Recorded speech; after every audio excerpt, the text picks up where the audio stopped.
tidak tahu tentang Masjid Aqsa. Sehingga mereka bisa dikatakan minim sekali menghubungkan antara doanya dengan Masjid Aqsa ini atau memohon kepada Allah agar memberikan kemenangan kepada mereka. Dari sisi lain juga media banyak sekali membesar-besarkan permasalahan sehingga umumnya kaum muslimin takut untuk datang ke sana. Takut karena ada keributan, takut karena tidak ada keamanan. Saya perlu menyampaikan jemaah sekalian bahwasanya memang betul Palestina sedang dijajah oleh orang-orang Yahudi. Semoga Allah memenangkan mereka. Sebagaimana dulu Indonesia waktu dijajah oleh Jepang. Tapi kaum muslimin di Indonesia pada saat itu hidup. Mereka bertransaksi, mereka makan, mereka sekolah. Tapi ada penjajah dan mereka berusaha melawan. Begitulah keadaan saudara-saudara kita di sana. Dan mereka tetap makan, mereka berumah tangga, mereka berdagang, mereka bersekolah, semua lagi dijajah. Kita sebagai umat Islam harus menyadari bahwasanya mereka saudara kita. Nah, kita harus tentu menolongnya dengan doa, dengan harta dan juga dengan jiwa kita. Dari sisi lain, selain memang dasarnya di sana muslimin sedang tertindas dan mereka punya dua alasan yang sangat mutlak kenapa mereka harus mempertahankan diri mereka di sana, dan juga kenapa kita harus membantu mereka. Pertama, karena Islam, mereka muslim. Tidak mungkin orang Islam membiarkan saudaranya tersakiti. Nabi SAW mengatakan orang muslim seperti satu jasad. Kalau satu luka, sedikit luka maka akan membuat seluruh tubuh itu demam. Wajar kita memikirkan saudara kita di sana dan kita tidak bisa menerima penjajahan itu.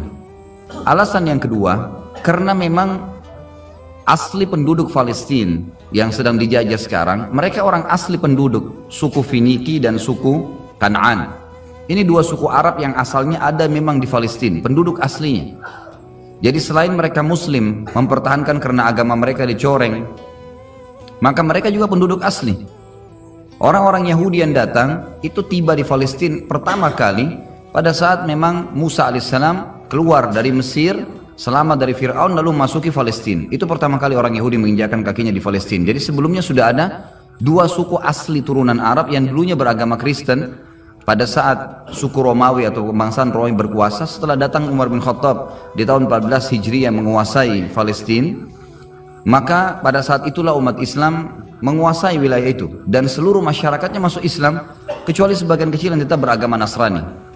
Jadi ada alasan secara agama kenapa kita harus membela mereka, kenapa kita harus mengetahui beritanya, baik secara penduduk juga secara hubungannya dengan hukum syar'i, berhubungan dengan masalah Masjid Aqsa. Masjid Aqsa ini saudaraku, selain penduduknya memang muslim yang harus kita bela, punya fadilah yang banyak dilupakan oleh kaum muslimin. Yang pertama adalah Masjid Aqsa, masjid kedua yang dibangun setelah Masjid Haram Mekah. Disebutkan dalam riwayat Sahih, riwayat Bukhari, bahwasanya Abi Dzar radhiyallahu anhu bertanya kepada Nabi SAW, ya Rasulullah, masjid manakah yang paling pertama dibangun di muka bumi? Kata Nabi SAW, Masjid Haram Mekah. Kemudian Abi Dzar bertanya, apa lagi ya Rasulullah? Masjid yang mana lagi setelah itu? Kata beliau SAW adalah Masjid Aqsa. Dan Aqsa ini artinya jauh. Disebutkan dalam surah Isra, Allah berfirman di ayat pertama, A'udzubillahi minasyaitonirrajim, Subhanalladzi asra bi 'abdihi lailan minal masjidil haram ilal masjidil aqsa alladzi barakna haulah.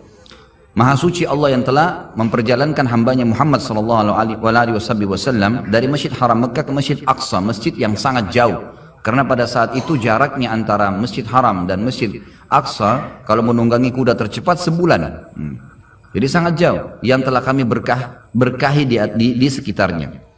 Baik, yang kita ini titik beratkan di sini teman-teman sekalian, Abi Dzar berkata, kata Nabi SAW, Masjid Aqsa masjid yang kedua. Kata Abi Dzar, berapa tahun antara keduanya? Kata Nabi SAW, 40 tahun.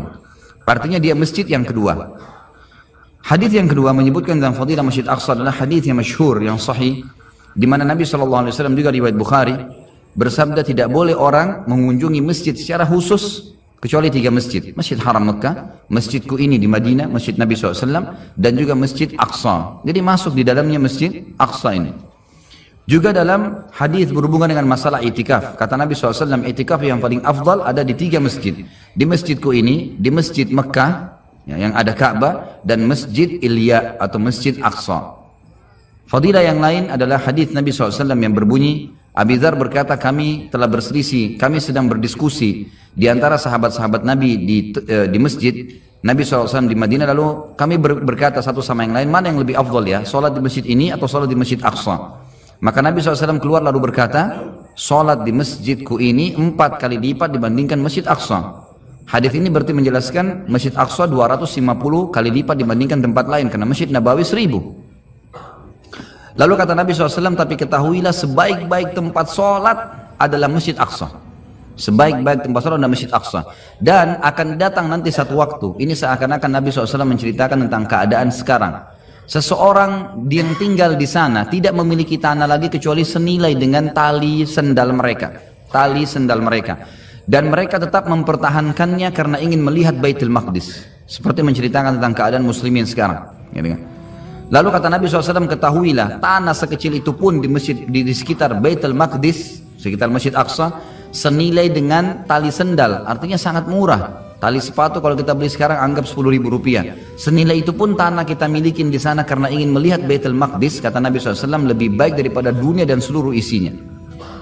Ini fadilah yang jarang orang dengar, gitu kan? Mestinya tahu kalau di sana itu mempertahankan tanah seperti tali sendal saja sudah lebih baik daripada dunia dan seluruh isinya. Ini sudah satu hal yang luar biasa.